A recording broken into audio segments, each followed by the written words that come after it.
अस्सलाम वालेकुम दोस्तों इस ड्रामे की अगली किस्त में आप सब नाजरीन देखेंगे कि यहाँ पर जावियर अपनी तरफ से बहुत ही ज़्यादा कोशिश करता है कि वो यहाँ पर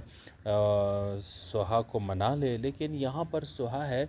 जो मनाने का नाम ही नहीं ले रही। लेकिन यहाँ पर उसकी सास उसे पहले ही बता देती है कि मैंने ही जावियर को कहा था कि वो तुम्हें अपना ले और तुम्हारे साथ शादी कर ले,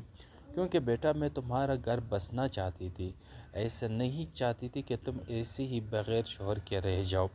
अब ये बात सुन कर के यहाँ पर आप देखेंगे कि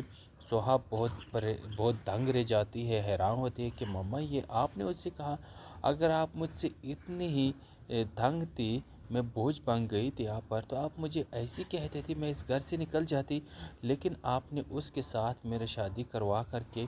अच्छा नहीं किया, क्योंकि वो मेरे शोहर की मरने की वजह बना है, तो इस वजह से मैं चाह कर भी उसे माफ़ नहीं कर सकती। अब यहाँ पर उसे बहुत ही ज़्यादा समझाती है उसकी सास के बेटा वही अब तुम्हारा लाइफ पार्टनर है, अब तुम्हें उसी के साथ रहना है, उसी के साथ ज़िंदगी गुजारनी है, तो इसीलिए बेहतरी इसी में है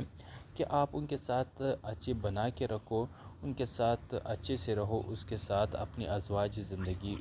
गुजारो, उसे माफ़ कर दो। लेकिन सुहा कहती है कि मैं माफ़ नहीं कर सकती, क्योंकि रिश्ते में मोहब्बत होती है और इज़्ज़त होती है और क्या से क्या होता है, लेकिन हमारे रिश्ते में ऐसा कुछ नहीं है।